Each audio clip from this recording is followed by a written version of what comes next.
এই মৃত মানুষের ভোট দেওয়ার যে অধিকার সেখান থেকে আসলে আমরা বেরিয়ে আসতে পারবো কিনা। এই আন্দোলনে এক পর্যায়ে গিয়া বিএনপি তত্ত্বাবধায়ক সরকারটাকে প্রতিষ্ঠিত করে নির্বাচন কমিশন সংলাপ করলেন, নিবন্ধিত রাজনৈতিক দল হিসেবে জাতীয় পার্টিকে ডাকলেন না। এই যে বারবার আমরা ভোটাধিকারের কথা বলছি এবং ভোটাধিকার নিশ্চিত করবার জন্যই আসলে তত্ত্বাবধায়ক সরকার চাইছে সব রাজনৈতিক দল, সেটি তারা আসলে বারবার দাবি করছে। তত্ত্বাবধায়ক সরকারের আগে আমরা আসলে যেই অভিযোগে তত্ত্বাবধায়ক সরকার শুরু হয়েছিল সেটি হচ্ছে ভোটে নানানভাবে কারচুপি হয়েছে এবং মৃত মানুষ আসলে তারা ভোটাধিকার প্রয়োগ করতে পেরেছেন এবং শতভাগ ভোটাধিকার প্রয়োগ হয়েছে কিছু কিছু কেন্দ্রে, সেরকম আমরা দেখতে পেয়েছি। এই মৃত মানুষের ভোট দেওয়ার যে অধিকার সেখান থেকে আসলে আমরা বেরিয়ে আসতে পারবো কিনা এবং সত্যিকারের আসলে যারা ভোটাধিকার প্রয়োগ করছেন সেটি নিশ্চিত করতে পারবেন বলে মনে করেন কি? ধন্যবাদ আপনাকে, ধন্যবাদ আমার দুই বিজ্ঞ সমালোচক এবং যারা দেখছেন তাদেরকে। তত্ত্বাবধায়ক সরকারের দাবিটা অনেক আগের চেয়ে, আমরা যখন ক্ষমতায় ছিলাম তখন কেয়ারটেকারের দাবি কিন্তু উপস্থাপিত হয়েছিল, বিশেষ করে জামাত ইসলামের পক্ষ থেকে কেয়ারটেকারের দাবিটা তখন জোরদার ছিল।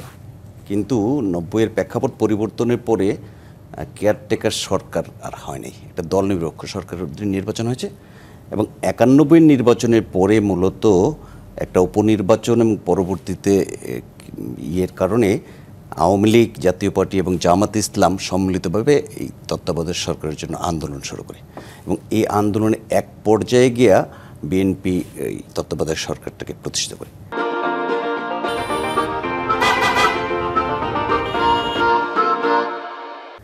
আবার এটাকে একটা বিতর্কিত জায়গার মধ্যে নিয়ে যাওয়ার যে এইটাও কিন্তু সূত্রপাত করেছে বিএনপি, যে বিচারপতির মানে তত্ত্বাবধায়ক সরকারের সিস্টেমটাই ছিল এরকম যে সর্বশেষ বিচারপতি যে আসবে তাকে তত্ত্বাবধায়ক সরকারের প্রদান করবে।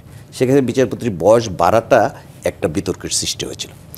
তত্ত্বাবধায়ক সরকার আসার পর 3টা নির্বাচন আমরা মূলত তুলনামূলকভাবে ভালো দেখি।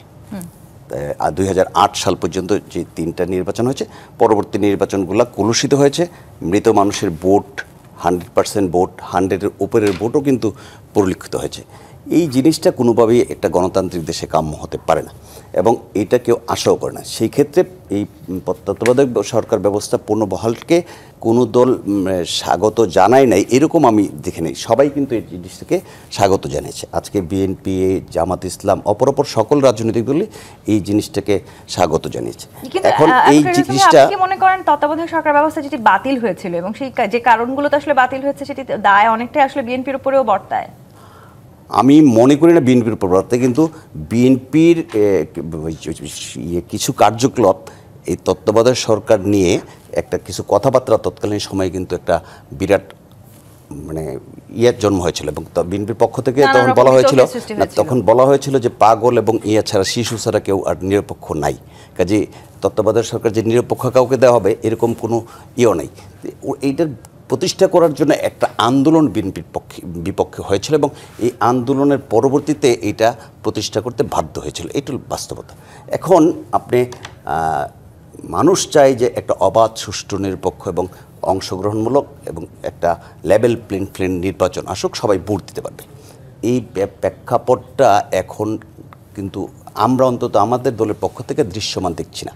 নির্বাচন কমিশন সংলাপ করলেন, নিবন্ধিত রাজনৈতিক দল হিসেবে জাতীয় পার্টিকে ডাকলেন না। আগামী নির্বাচন যেটা হবে সেটা যে লেভেল প্লেইং ফিল্ড এবং সবার অংশগ্রহণ হবে সেই নিশ্চয়তা তো আমরা দেখছি না। সেই নির্বাচনে যদি কোনো কারণে নিবন্ধিত কয়েকটা রাজনৈতিক দলকে বাদ দেওয়া হয়, এটা যাদেরকে বাদ দিবে তারা তখন বলতে বাধ্য হবে যে এটা একচিটিয়া নির্বাচন হচ্ছে। যে এই আজকের তত্ত্বাবধায়ক সরকার যে প্রতিষ্ঠা হলো এটা তো চতুর্দশ জাতীয় সংসদ নির্বাচনের জন্য, ত্রয়োদশ জাতীয় সংসদ নির্বাচন কিন্তু এটার কোনো সুযোগ নেই। কাজে ওই পর্যায়ে গিয়ে আরও 5 বছর আমাদেরকে অপেক্ষা করতে হবে। ফেব্রুয়ারি যদি নির্বাচন হয় তারপর আরও 5 বছর অপেক্ষা করতে হবে, তারপর এটার ফলাফল আসবে। এবং সেই ফলাফলের জন্য নিঃসন্দেহে আমরা সবাই অপেক্ষা করছি।